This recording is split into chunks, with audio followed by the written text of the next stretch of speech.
자, 균형에서 보시게 되면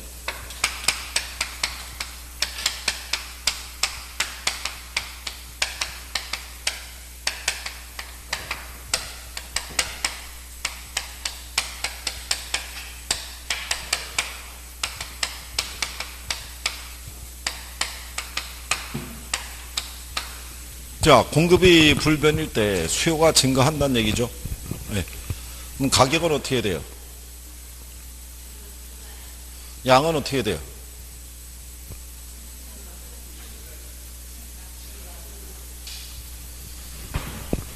여기서 얘가 상승하죠. 얘가 증가해서 상승한 거예요. 네?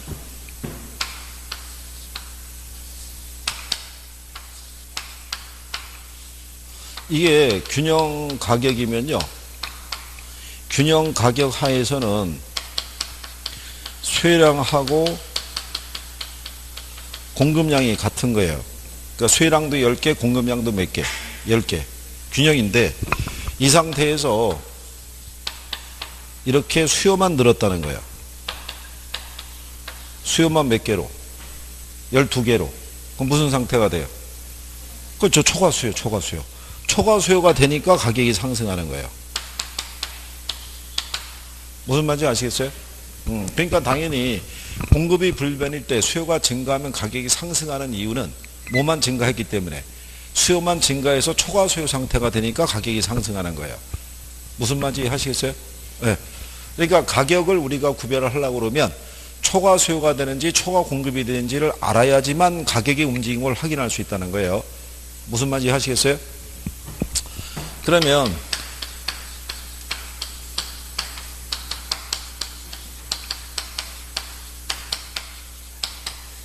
자, 얘가 불변일 때 수요가 감소했잖아요. 그죠?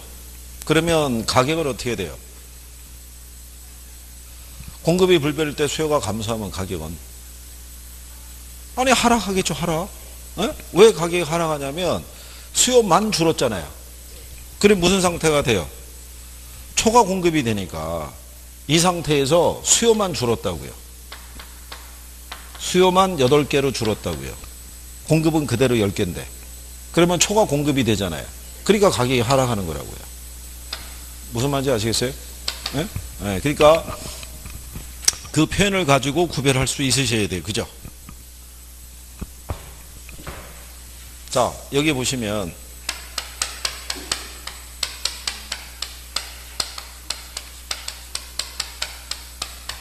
수요도 증가하고 공급도 증가했다고 얘기하죠. 그렇잖아요. 가격은 어떻게 돼요? 수요도 증가하고 공급도 증가했다. 가격은? 모르죠. 그렇잖아요. 가격을 왜 모르냐면 이 상태가 지금 초과 수요 상태인지 초과 공급 상태인지를 모르잖아요. 그렇잖아요. 만약에 문장을 줘서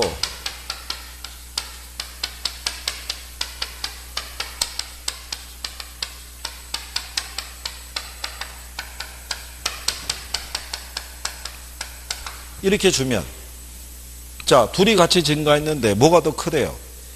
그럼 무슨 상태가 돼요? 그렇죠. 그러면 이제 가격이 상승하는 걸 알 수 있는 거예요. 무슨 말인지 아시겠어요? 그 변화를 모르면 우리가 가격을 알 수가 없다고요. 그러니까 가격이라는 거는 초과 수요가 되느냐 초과 공급이 되느냐 상태를 가지고 우리가 판단할 수 있다는 거예요. 그거를 모르면 알 수 없는 거예요. 그죠? 무슨 말인지 아시겠어요?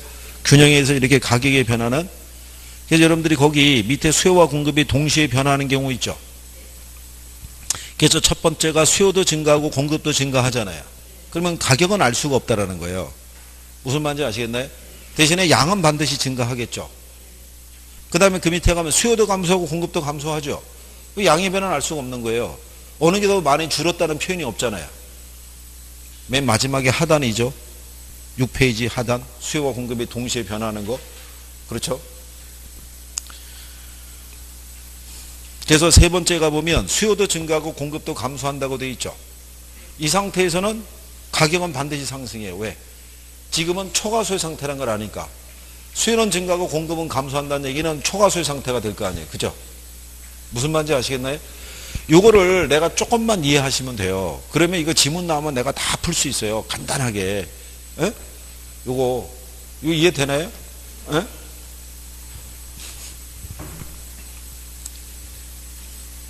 안 되면 그냥 뭐 남아서 공부해야죠. 방법이 없잖아요. 그죠? 이제 조금 지나면 남고 싶어도 못 남아요. 그렇잖아요? 아니 10월 29일 날 학원에서 문 열어달라면 문 열어주겠냐고요. 그죠? 30일 날 10월 30일 날 학원에 와봐야 아무도 없다고요. 여기 밖에 실장님만 있지. 그죠? 조용한 거예요. 그냥 학원이. 이제 얼마 안 남았으니까 조금이라도 해주면.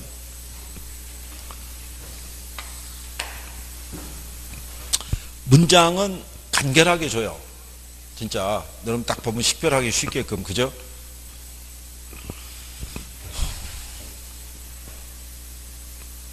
자, 그럼 우리가 그 뒷페이지 그 6번 있죠? 6번. 네? 6번을 먼저 가보세요. 자, 부동산 시장의 균형에 관한 설명 중에서 가장 옳은 걸 물어봤잖아요. 그죠? 그러면 6번 찾으셨어요? 네, 1번 지문에 가면 수요와 공급이 동일하게 증가하죠. 그러면 균형 가격은 불변이겠죠. 그리고 양은 어떻게 돼요? 증가할 거고. 자, 수요의 증가가 공급의 감소보다 크죠. 그러면 가격은 어떻게 돼요? 상승하죠. 양은 증가가 감소보다 크니까 양은 늘어날 거 아니에요. 3번에 보면 공급의 감소가 수요의 감소보다 크면 가격은, 자, 그걸 생각해 보세요. 공급의 감소가 수요의 감소보다 크대요. 무슨 상태겠어요? 초과 수요잖아요. 그럼 가격은 상승하는 거죠. 무슨 말인지 아시겠나요?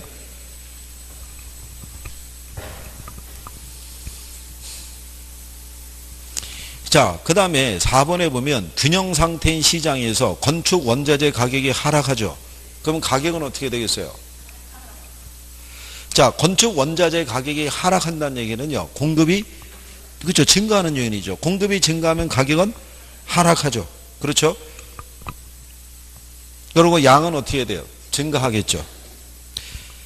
그 내용. 그 다음에 그거는 이제 아시죠? 완전 탄력적일 때 공급이 증가하면 가격은 어떻게 돼요? 불변이죠. 완전 탄력적일 때는 기울기가 어떻게 돼요? 수평이잖아요. 가격 축에서 뻗어나갔잖아요. 그러니까는 가격은 불변이지만 양은 변한다고 그랬잖아요. 그죠? 그리고 6번에 가면 완전 비탄력적일 때 수요가 감소하면 가격은 어떻게 돼요? 하락하죠. 양은 변하지 않는다. 그것도 이제 기억하는 거죠. 완전 비탄력, 우리가 이거 많이 했잖아요. 얘가 수직선인 것 있죠. 이게 무슨 상태? 완전 비탄력적이면 뭐가 불변이다? 양이 불변인 거죠. 양은 불변이지만 뭐는 변해요? 가격은 변하죠. 이 상태에서 만약에 얘가 공급이라 가정하게 되면 수요가 이렇게 있잖아요. 그럼 이 상태에서 수요가 늘어나면 가격은 어떻게 돼요? 상승하죠. 근데 뭐는 불변인 거예요? 양은 불변인 거예요. 양은. 예? 완전 비탄력적일 때. 그 완전 탄력적이라는 것은 수평선이죠. 그럼 얘는 어디서 나온 거예요? 그러니까 얘는 완전 탄력적이면 뭐가 불변인 거예요? 가격은 불변이지만 얘는 변하죠. 그렇잖아요. 여기 이렇게 수요 곡선이 이렇게 있다 그러면 이 상태에서 수요가 이렇게 증가하면은 양은 늘어날 거 아니에요. 근데 뭐는 변화가 없고 가격은 변화가 없는 거예요. 무슨 말인지 이해하시겠어요?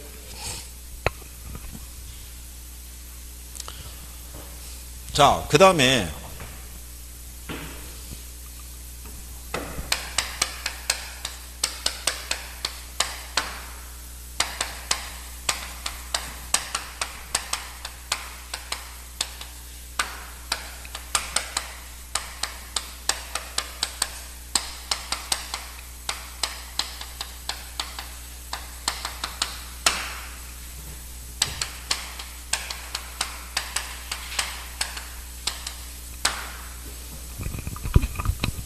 자, 수요가 증가할 때요, 공급이 비탄력적이래요. 그러면 가격은 어떻게 돼요?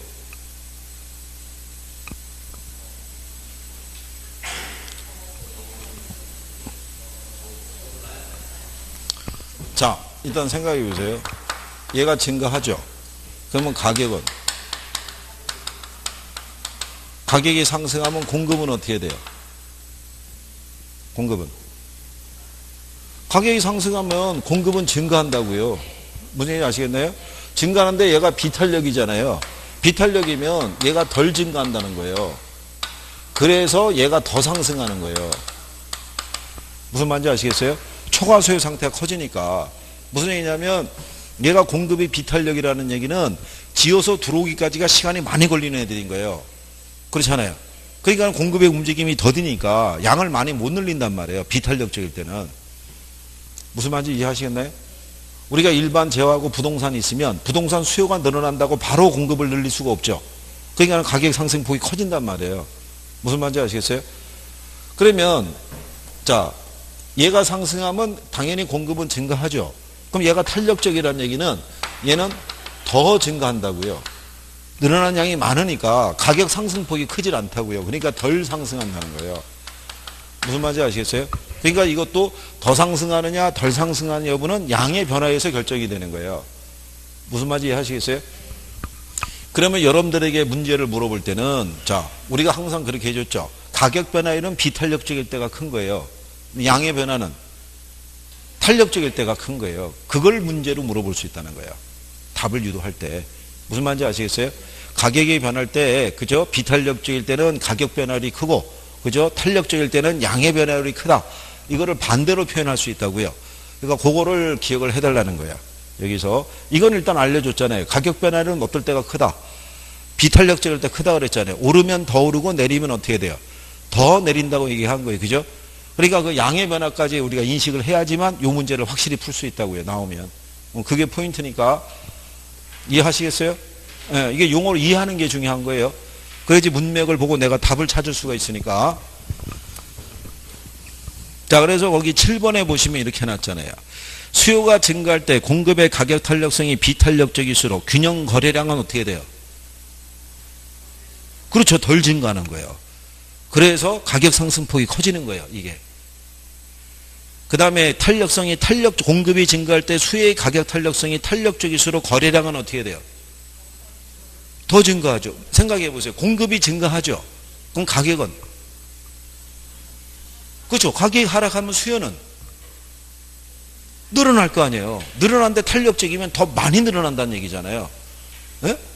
예, 그거를 잘 인식하면 되죠. 자, 수요하고 가격은 반비례예요. 그죠? 예, 공급하고는 비례지만 그걸 잘 인식을 하면 되죠. 그리고 이제 9번에 가면 공급이 증가할 때 수요의 가격 탄력성이 비탄력적일수록 가격은 더 하락하죠. 공급이 증가하면 가격은 하락하니까. 그 다음에 주택의 공급이 증가할 때 주택의 수요가 임대료에 대해서 탄력적일수록 거래량은 어떻게 돼요? 그렇죠. 더 증가하는 거죠. 탄력적일수록. 그러니까 양의 변화는 탄력적일 때가 큰 거예요. 가격 변화는 어떨 때가 비탄력적일 때가 그게 딱 정리가 되면 여기는 문제가 나오면 여러분들이 100% 맞출 수가 있어요. 이쪽에 문제가 나오면. 그러면 이제 5번에 대한 문제가 있잖아요. 계산하는 거죠. 균형 가격.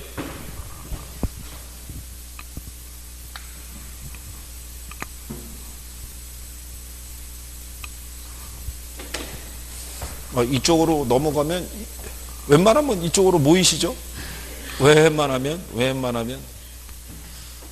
그리고 가급적이면 불편하지 않으시면 두 분씩 앉아가지고 서로 놓치는 거 있으면 이렇게 지퍼도 주고 얘기를 해주세요. 그게 하다 보면 순간적으로 여행을 떠나잖아요. 혼자. 그리고 어디 하는지를 모르죠. 그러면 당황하죠. 그 옆 사람을 봐야 되는데 옆 사람도 같이 헤매고 있는 거죠. 그거 어떻게 할 거예요, 이거를 또. 괜찮아요. 여기 있으면 또 그게 또 보인단 말이죠. 그죠?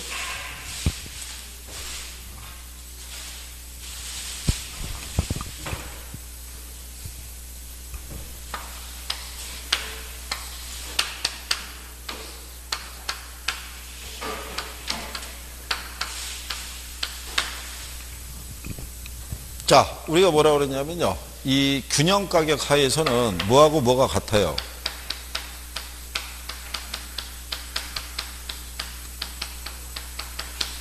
수요량하고 공급량이 같아진다고요. 그죠?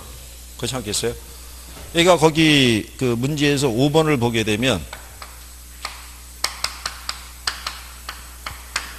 수요 함수는 10-2p 줬죠.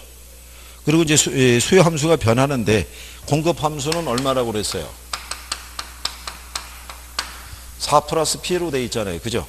그러면 균형 가격 하에서는 뭐하고 뭐가 같은 거예요? 수요량하고 공급량이 같아진다고요. 그죠? 그러면 얘가 이 양을 구하기 위해서는 뭐를 알아야 돼요? 가격을 알아야 되는 거죠. 그러니까는 둘을 나란히 연립을 해서 푸는 거죠. 그래서 우리가 이 가격을 알면 뭐를 구할 수 있어요? 수요량과 공급량을 구할 수가 있죠. 그럼 구하는 방법은 요거 가격이잖아요. 예, 가격은 가격끼리 더하면 돼요. 그죠? 상수는 뭐 하면 돼요? 빼면 돼요. 예? 여기 등호가 있잖아요. 등호를 기준으로 요 마이너스 있죠. 넘어가면 플러스로 바뀌는 거고, 여기 앞에 있는 4 있죠. 얘가 넘어가면 마이너스로 바뀌는 거. 이 앞에 플러스 4가 이제 수식이 돼 있으니까. 그러면 그냥 이거를 식을 정리를 하면 10에서 얼마를 뺀 게 4를 뺀 게 2P 플러스 얼마? P 이런 논리잖아요. 그러니까는 가격은 뭐 하면 되고 더하면 되고 숫자는 뭐 하면 돼요? 빼면 되는 거죠. 근데 우리가 구하고자 하는 거는 가격을 구하는 거지 3P를 구하는 게 아니잖아요. 그러니까 양쪽을 3으로 나누면 되죠. 그러면 얘는 2가 나오죠. 그렇죠? 그러면 2가 나왔잖아요. 그러면 P가 2로 나왔으니까 2 곱하기 2 하면 얼마야? 10에서 4를 빼면, 그러면 수요량이 6이라는 얘기는 균형 상태에서 공급량도 6이 돼야 되잖아요. 4 더하기 2 하면 얘도 6이죠. 그러니까 균형량은 얼마가 된다? 6이 되는 거죠. 이렇게. 무슨 말인지 아시겠나요? 그런데 얘가 수요 함수가 지금 변하죠. 얼마로 변한다는 거예요? 얘는 그대로 이렇게 돼 있잖아요. 그러면 암산이라고요. 숫자를 더하면 몇 P? 2P하고 P를 더하면 몇 P? 3P. 16에서 4 빼면, 그럼 12가 3P니까 P는, 그럼 여기가 4가 나왔잖아요. 그럼 2 곱하기 4는 8이잖아요. 16에서 8을 빼면 얘 8 나오잖아요. 4 더하기 4 하면 8 나올 거 아니에요. 그럼 얘는 얼마? 8이잖아요. 그죠? 그러면 2에서 4가 됐으니까 2가 늘어난 거고, 6에서 8이 됐으니까 역시 2가 늘어난 거잖아요. 그죠? 그러니까는 답이 1번이, 몇 번이에요? 2번이 되겠죠? 그러니까 이게 암산으로 되면 돼요. 요 패턴으로 줘요, 그냥. 기출문제의 패턴이. 그러니까 거의 암산 수준으로 계산할 수 있게끔 유도를 해주는 거예요. 숫자를 맞춰서. 무슨 말인지 아시겠어요?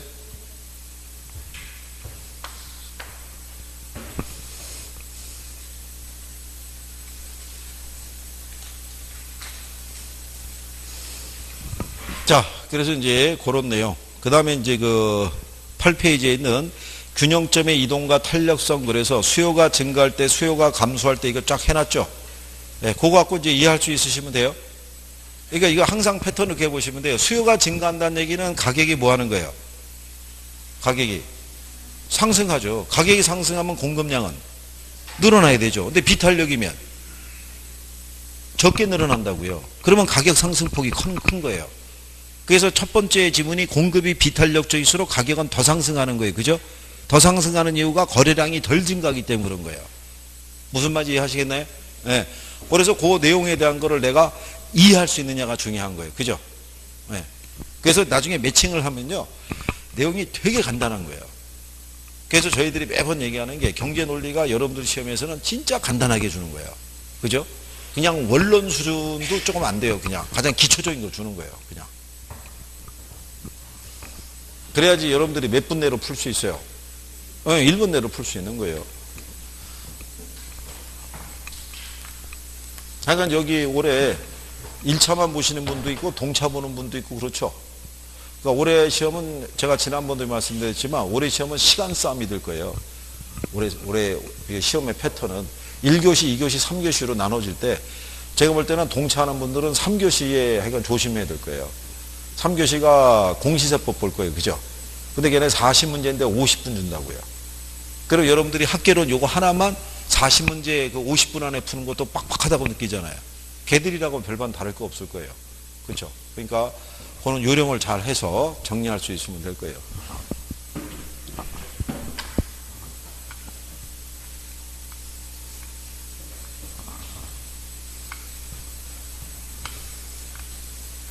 나중에 시험장 그 들어가기 며칠 전서부터는요, 제가 화요일 날 오면서 자료를 드리고 갈 거 아니에요. 그냥 그것만 쭉 계속 읽는 거예요. 계속. 무슨 얘기인지 아시겠어요? 압축해갖고 그 용지 한 5장 정도 앞뒤로 해가지고 해서 전체적이 돼서 중요한 지문 애들을 쭉 깔아줄 테니까 그걸 가지고 전부 맞는 지문으로만 돼 있어요. 그래서 그나와서 제가 기억만 살려드리고 지문을 드리고 가면 그걸 가지고 계속 반복해서 볼 수 있어야 돼요. 왜냐하면 시험장 당일날 가더라도 여러분들은 저기로 뭐 충대인가 그쪽으로 가서 본다며요. 좀 나가서. 그러면 일찍 도착해도 1시간일 거라고요. 1시간 전에. 1시간 전에 도착해서 자리 확인하고 들어가서 앉아서 긴장해서 화장실도 한번 갔다 와야 되고 이것저것 하면 한 20-30분 훌쩍 가요. 그럼 나머지 30분 가지고 2개 과목을 훑어본다는 것은 불가능해요. 그러니까 최소한 1시간 반 이전엔 가야 돼요. 도착을 해서 과목별로 30분을 훑어봐야 되는 거예요. 전날 며칠 전부터 보던 거니까. 그것이 그 가면은 저 학원들이 있으면 나와서 뭐 나눠주고 막 그럴 거예요. 들어가서 보라고. 근데 그건 익숙한 게 아니잖아요. 내가 자주 보던 거 익숙한 거 가지고 계속 30분 동안 한번 쭉 정독 한번 하고 시험을 땅 보는 거죠. 그리고 왜냐하면 첫 번째 갈 때는 2차 과목은 볼 것도 없죠. 1차만 보면 되죠. 왜냐하면 1교시 끝나고 나면 쉬는 시간을 1시간 이상 주니까. 그럼 그때 간략하게 뭐 허기 좀 메꾸고 난 다음에 2교시 볼 걸 갖다 한번 이제 쭉 훑어보는 거죠. 그렇잖아요. 그래서 전략도 잘 써야 돼요. 이것도 실전이니까. 이제 조금 일찍 가셔서.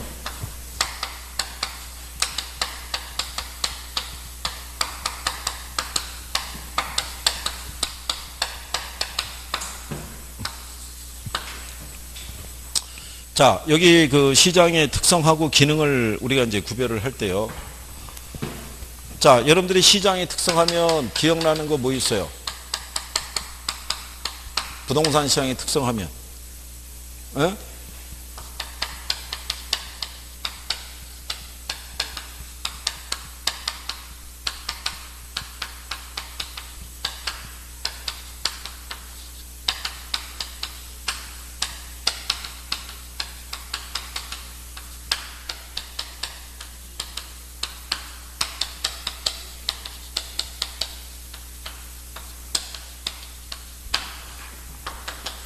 뭐 이런 것들이 시장의 특성이 있고요.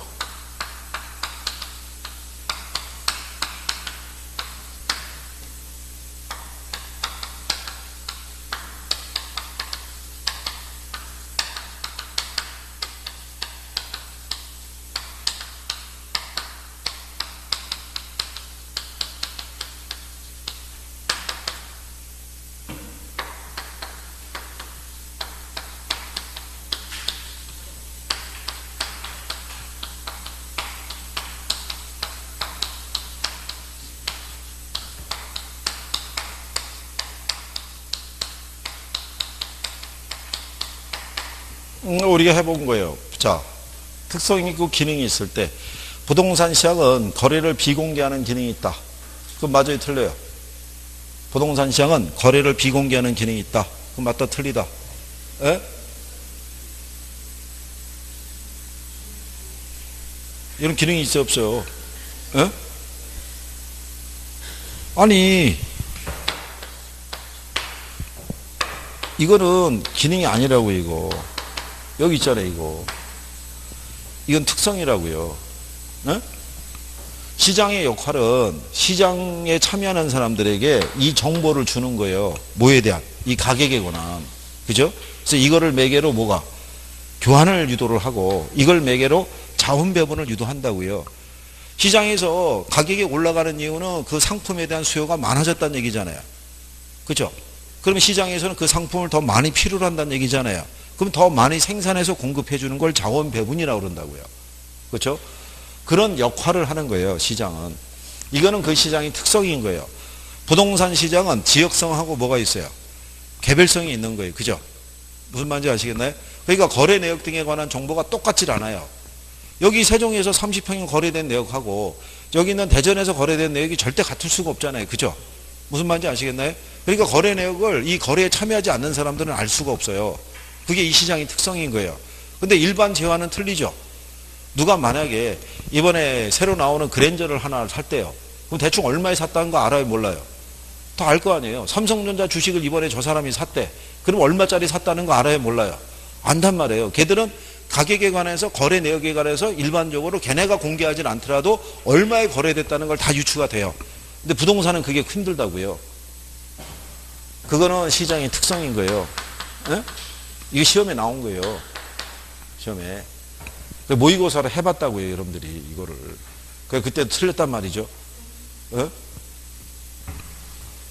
그러니까 특성하고 뭐하고 기능하고 그런 것 등에 이제 국지성, 수급 조절의 곤란성, 비조직성, 비표준화 이런 거 해놨잖아요, 그죠? 예. 그러니까 이런 특성에 대한 것도 내가 기본적으로 정리가 돼 있는지 확인을 해줘야 돼요, 그죠? 그 다음에 이제 우리가 뒤로 가면 이 시장에는 부동산 시장 안에는 무슨 시장도 있어요? 주택시장도 있는 거죠. 예. 주택시장에 여과 과정이 있죠. 여과 하면은 무슨 여과? 그 다음에 무슨 여과?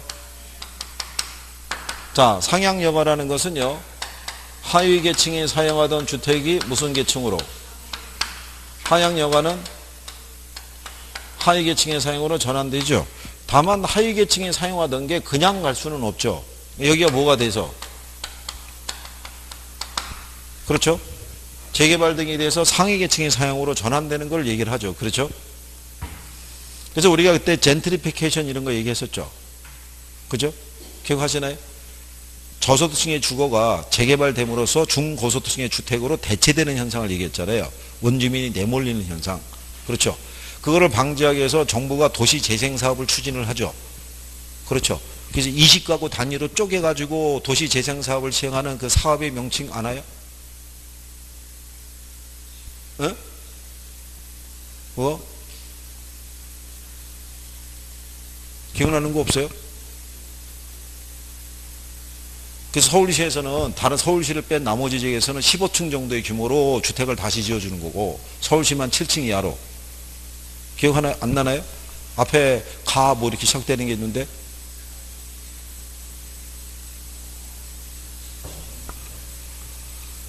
그게 가로주택 정비 사업이라는 거예요.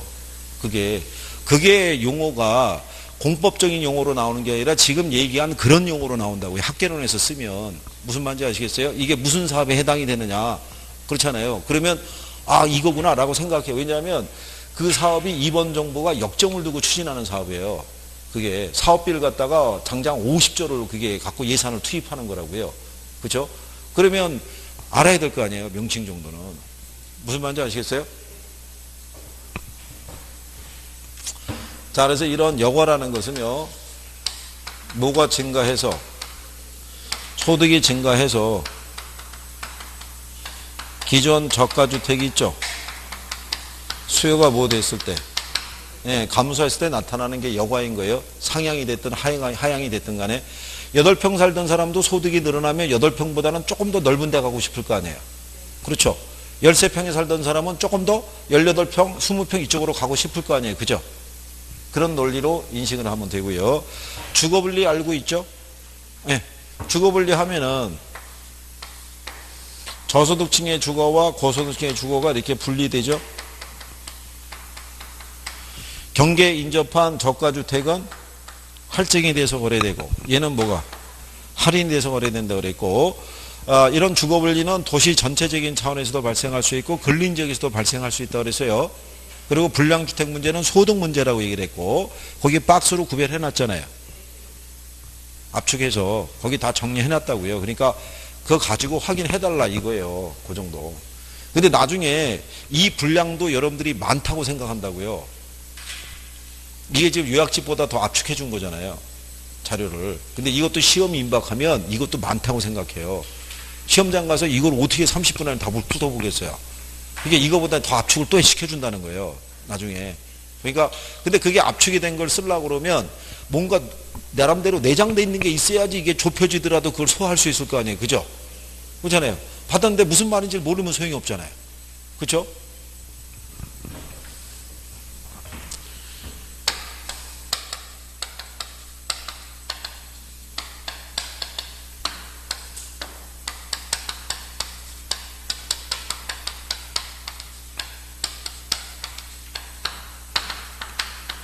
자, 약성에서는요, 여기는 무슨 정보? 과거의 정보를 매개로 한 무슨 분석? 얘는 기술적 분석. 이거 매개하면 무슨 이윤만? 정상 이윤만. 얘는 현재 정보를 매개로 한 무슨 분석?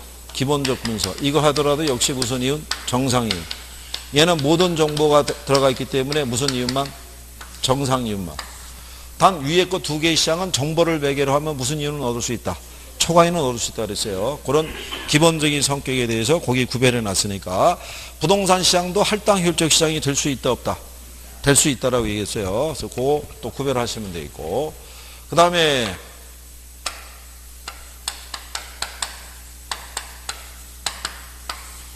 지대 이론에서 보게 되면 지대를 바라보는 관점이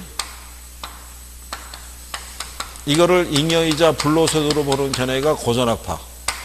생산비로 간주하는 애들이 누구예요? 신고전학파. 그렇죠? 이 고전학파의 원리에 영향을 받은 게 헨리 조지의 토지 단일세 논리예요. 요즘 지난번에 얘기했었죠. 그래서 요즘 집권 여당에서 결국은 얘기하는 게 보유세를 강화하는 수준으로 갈 것 같다라고 이때 얘기했잖아요. 그래서 헨리 조지의 토지 단일세라는 논리를 계속 언급을 하고 있으니까 다시 또 화두가 되고 있는 거니까 용어 정도는 알고 가야 된다 그랬어요. 그죠? 자, 그 다음에 지대 이론에 가게 되면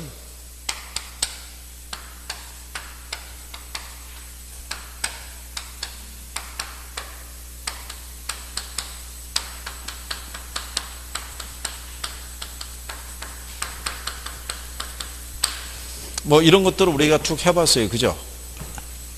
얘네들까지는 요거 정도 알면 돼요. 지대 발생 원인 하고요. 한계지에서 지대가 성립하는 제 여부 있죠. 네? 얘는 지대 발생 원인을 어디에 둔다 그랬어요?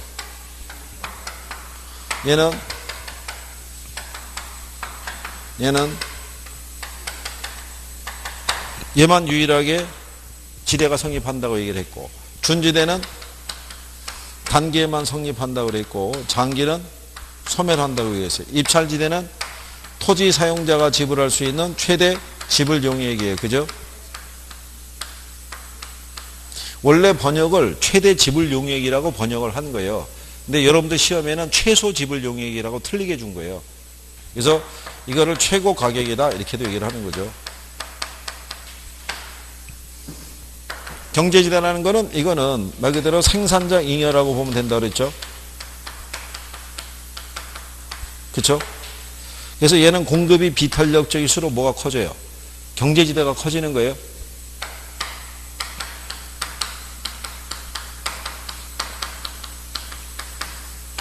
비탄력적이면 비탄력적으로 무슨 지대가 커진다? 경제지대가 커진다 그랬어요. 이런 포인트 되는 것들을 최소한 정리가 돼 있어야 된다는 거예요. 지문을 풀기 위해서는 문제를. 그렇죠? 포인트는 이 안에서 바꿔주는 것밖에 없단 말이에요. 그러니까 그거 내가 구별할 수 있는지 확인 한번 꼭 해주시고, 거기 지대 논쟁 해놨죠. 그리고 지대 이론에서 리카도, 튀넨, 마르크스에 대한 것을 박스로 또 구분해놨잖아요. 에? 그리고 뒤에 나와 있는 도시공간 구조 이론에서는요, 이쪽은 요즘 들어서 문제화로 단독으로 나오거나 그러진 않아요. 그죠? 그냥 특징적인 것만. 동심원 이론상에서는 뭐가 일단 제일 중요시돼요? 점유지대 있죠? 얘가 고소득층의 주거지구보다는 다 도심 안쪽에 위치한 거예요. 그죠? 다액이 발생하는 이유가 몇 가지 있었어요. 다액이 발생하는 이유가 네 가지 있었어요. 네 가지. 그죠? 거기 네 가지 표현해놨죠? 특정 시설과 위치를 필요로 하는 산업, 지대지불 능력, 유사업종 간의 집중 지향성, 이질 활동 간의 입지적 비양립성 해서 네 가지 해놨단 말이죠. 그죠? 그 다음에 공업 입지론에 가게 되면 배보의 최소 비용 이론이 있죠. 3대 인자가 세 가지 있었죠. 운송비, 임금, 직접력인데 뭐를 제일 중시했다? 운송비. 최소 비용이 있을 때 운송비. 왜 운송비를 중시했다고 그랬냐면요. 배보가 독일 사람인데 그 당시에 이론을 발표할 때 1920년대 30년대 이때는 독일의 운송수단이 발달을 못했던 거예요. 그래서 전체 생산비에서 수송비가 차지하는 비중이 제일 컸던 거예요. 무슨 말인지 아시겠나요? 그 다음에 공업 입지 유형에 가게 되면 원료 제한적이 있고 시장 제한적이 있죠. 무게나 부피가 증가하면 어디로 간다 그랬어요? 증가하면 증시라고 그랬어요. 증시. 무게나 부피가 감소하면 어디로? 원료지향적 감원이라고 그랬어요. 감원. 기억하시나요? 직접 지향적인 산업이 있죠. 기술, 정보, 원료 등의 공동 이용을 통해서 비용 절감 효과를 얻을 수 있는 게 자동차 산업, 정유 산업 이런 거 얘기한다고 그랬어요. 모여서 입지하는 거. 그 다음에 상업 입지론도 이론으로 나온 거는 극히 근래는 없어요. 얘들도. 가장 최근에 나왔던 게 크리스탈라의 중심지론이 있죠. 거기서 도달범위 있죠. 도달범위가 뭐예요? 도달범위가? 그 중심지에서 제공되는 재화 서비스가 제공될 수 있는 최대한의 공간 범위이자 수요가 0이 되는 지점이에요. 그거를 도달범위라고 그러고, 그 다음에 최소 요구치는 뭘 얘기했어요? 그 중심지가 유지되기 위해서 필요한 최소한의 인구수, 고객수 이거를 최소 요구치라고 그랬던 거예요. 그죠? 중심지가 성립하기 위해서는 재화의 도달 범위 내에 최소 요구치가 존재해야 된다. 이렇게 우리가 구별을 했던 거죠. 그 다음에 레일리의 소매인력 법칙에서 고객을 유인하는 유인력의 크기는 인구의 크기에 비례하는 거예요. 거리의 제곱에 뭐한다? 반비례한다라는 거. 그것도 가끔씩 써요. 레일리의 논리에 의하면 두 개 도시의 크기가 같으면 중간의 경계 지점은 중간이 된다고 그랬고, A 도시가 B 도시보다 크다면 경계는 어느 도시 쪽에? 규모가 작은 B 도시 쪽에 더 가깝게 간다라고 그랬어요. 그런 내용까지 구별하시면 되겠고, 그 다음에 이제 허프의 모형하고요, 레일리의 논리에 대해서 계산 논리가 혹시 언급이 되더라도 그쪽은 계산이 좀 가능할 수 있으면 좋겠다 이런 얘기죠. 참고로 간평사 시험에서는 레일리에 대한 거 냈어요, 출제를. 근데 이제 제가 볼 때는 간평사는 그게 그 부동산학 원론인 시험이 이래 처음 본 거예요. 올해 연초에. 그럼 처음 봤으니까 걔네는 기준이 없잖아요. 그러니까 중개사에서 나왔던 내용을 많이 차용을 했더라고요. 그 자체가. 그러면 그쪽에서 냈던 걸 다시 거꾸로 중개사 쪽에 낼 일은 없죠. 다만 이제 출제자는 같은 사람들일 거라고 봐요. 왜냐하면 저한테도 그 간평 그 부동산 원론 강의해달라고 그때 연락이 왔었어요. 근데 조건이 안 맞아서 못한다고 해서 안 하고 말았는데, 왜냐하면 그쪽은 신설을 해서 이제 과목이 만들어지고 하는 거니까 기본적인 게 없잖아요. 그러니까 이번에 한번 나왔으니까 걔네도 이제 거기서 이제 쭉 나오겠으나 중복대학에서 나오고 그런 건 없어요. 그 자체가. 근데 어쨌든 간에 저희들 입장에서 봤을 때는 그런 부분에 있을 때 물어보는 패턴이 같은 것도 있고 서로 다른 것도 있어요. 그러니까 자, 어쨌든 간에 이제 그 내용 정도 내가 구별할 수 있는지. 그 다음에 우리가 거기 점포의 입지 유형에 가면은 집심성 점포 있죠? 도시의 중심에. 그러니까 거기는 백화점에다가 도매상까지 포함한다고 그랬어요. 기억하죠? 그 다음에 집재성이라는 것은 모여서 입지해야지 유리한 유형의 점포. 산재는 분산 입지해야지 유리한 유형의 점포 이런 거 얘기했어요. 상권 획정을 위한 접근법에 보면은 자, 거리 대안을 두는 그런 업종 같은 경우는 공간 독점법 쓴다고 그랬죠. 근데 일반적으로 가장 많이 쓰는 게 뭐 쓴다고 그랬어요? 시장 침투법 쓴다고 그랬죠. 상권은 겹치게 돼 있으니까 중첩이 된다는 얘기죠. 그렇죠? 그래서 여러분 시험에 나왔던 것은 분산시장 접근법 있죠. 네, 그게 이제 문제가 나온 거죠. 고급 가구점 같은 경우. 그렇죠? 그래서 지금 제가 얘기하는 것들이 구별이 될 수 있는지 여부에 대해서, 왜냐하면 상업입지론, 공업입지론에서는 이론이 나온 적이 별로 없어요. 20회 이후로는 배버의 최소비용 이론은 한번 나왔고, 그 다음에 크리스탈라의 중심지론에서 중요 용어 있죠. 아까 얘기한 도달범위, 최소 요구 범위 뭐 이런 것만 이제 문제로 물어봤던 것밖에 없어요. 다 뭐로 나왔냐면 계산으로. 레일리하고 허프의 계산 문제로 계속 돌아왔던 거예요. 그래도 어쨌든 기본적인 누가 어떤 얘기 정도는 했다. 뭐 이런 정도. 자, 그럼 이제 페이지를 넘기시면 이제 정책론으로 가보는 거죠.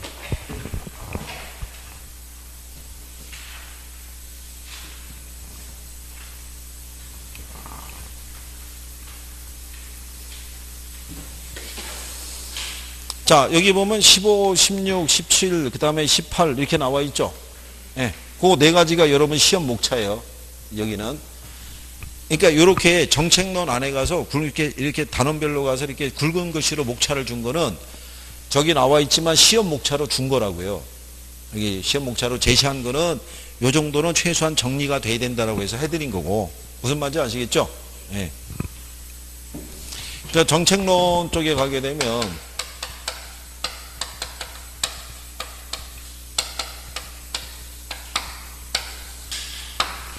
제일 처음에 나오는 게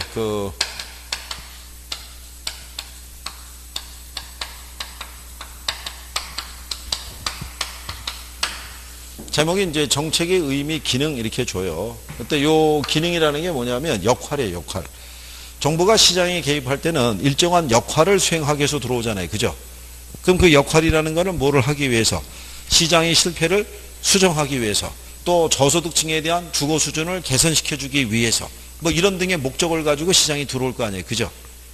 무슨 말인지 아시겠나요? 그럴 때 시장에 들어올 때 보게 되면 직접 개입을 할 수도 있고 간접 개입을 할 수도 있죠. 직접 개입에 들어가는 게 뭐 있었어요? 그러니까 직접 개입이라는 건요, 정부가 들어와서 수요자 및 공급자의 역할을 수행을 하는 거예요. 시장기구에 맡겨봐야 그 역할을 할 사람이 없으니까 누가 대신한다는 거예요? 정부가. 그래서 하는 게 대표적인 게 뭐 있었어요? 들어와서 공공토지를 뭐 한다? 네, 비축한다든가 공영개발 사업을 추진을 한다든가, 그죠? 공공투자 사업을 한다든가, 이런 것들을 하는 것들이 누가 하는 거예요? 정부가 하는 거죠. 주로 공이 들어간 애들이 많다고 그랬죠. 네. 대신에 간접 개입이라는 것은요,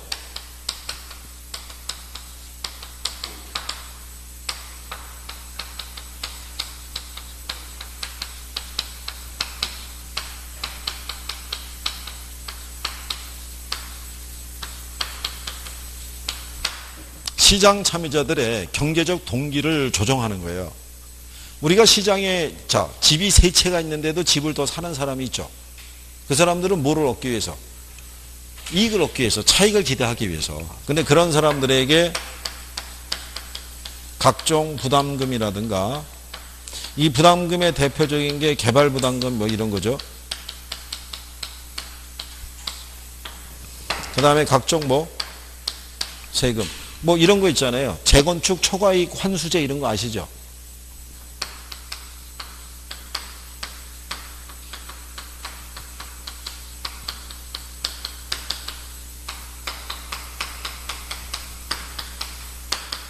이런 거 있잖아요. 그죠? 이런 것들을 부과함으로써 이 사람들이 투기적인 요소라든가 투기적인 거래를 지양을 시키도록 한다는 얘기죠. 직접 개입하는 것은 아니라 이런 제도나 이런 걸 가지고. 그러니까 이번에 우리는 모두 알아야 돼. 이번에 정부가 지난번에 파리 부동산 대책으로 해서 다주택자의 어떤 부동산 거래를 갖다가 제한하는 그런 내용을 많이 했잖아요. 재건축에서 조합원들에 대한 어떤 지위라든가 어떤 전매 이런 거 금지시키고 뭐 이런 거 했잖아요. 그걸 이제 법으로도 명시가 됐단 말이죠. 그러면 이제 그런 항목들이 여러분 시험 문제상에서 등장할 수 있어요. 자, 정부가 부동산 시장이 과열이 됐다고 인식이 될 때 취할 수 있는 조치 있죠. 네, 거기에 해당하는 게 뭐냐 이렇게 물어볼 수가 있죠. 그렇지 않겠어요? 그럼 최소한 지난번에 파리 부동산 대책으로 했던 내용이 있죠. 네, 그 정도는 알아야 되죠. 어떤 게 있든가 쭉 해갖고. 그래야지 구별이 가능한 거죠. 그러니까 이런 직접과 간접 개입에 대한 것 정도를 구별하시는 게 필요하고, 또 시장에 개입할 때는 시장의 실패를 우리가 수정하기 위해서 들어오는데, 자, 시장 실패 원인이 여러 가지가 있는데 그 중에서도 제일 중요한 게 뭐라고 그랬어요? 공공재하고 외부 효과.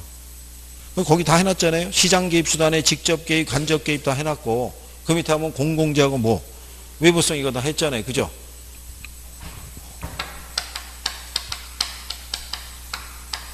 자, 공공재라는 거는 비경합성과 뭐가 있다?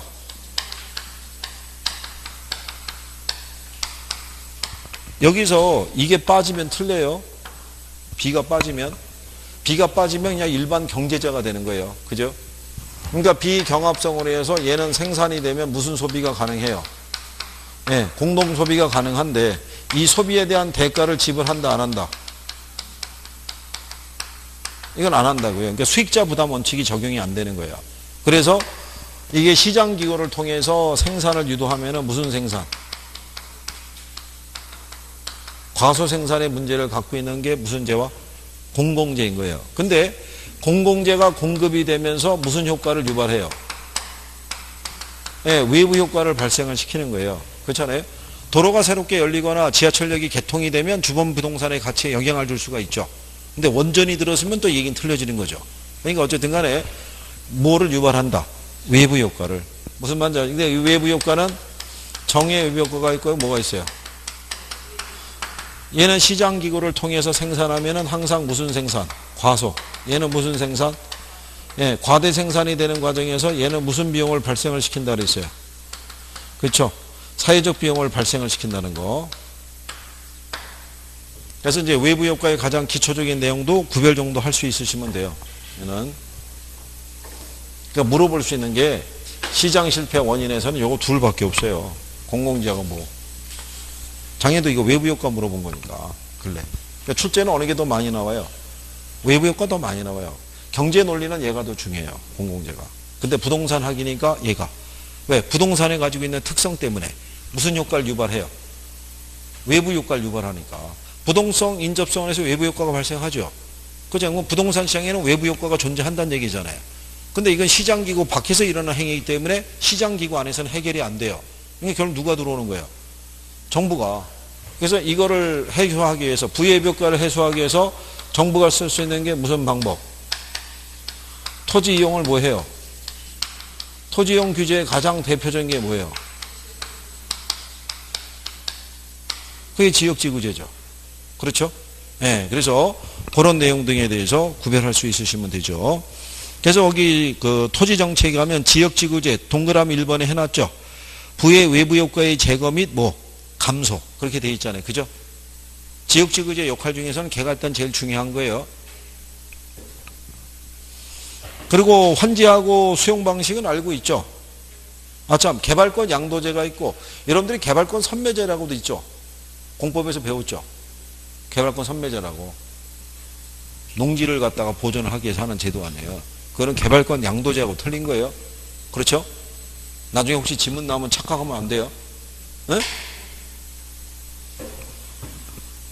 개발권 양도제는 보존지역에서 개발할 수 없는 부분에 대한 손실보상을 해서 개발권을 발급을 해줘서 개발지역에서 개발을 할 수 있게끔 해주는 거 아니에요. 개발권 선매제는 그 권리를 주는 건 아니란 말이에요. 농지 자체만 매입을 해주는 거지. 무슨 말인지 아시겠어요? 농지를 보존하기 위한 게 주 목적이란 말이에요.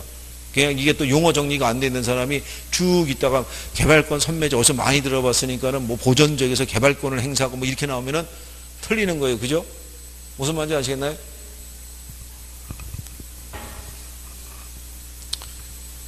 하여간 테스트를 해봐야 하는데 테스트를 할 수가 없으니까 진짜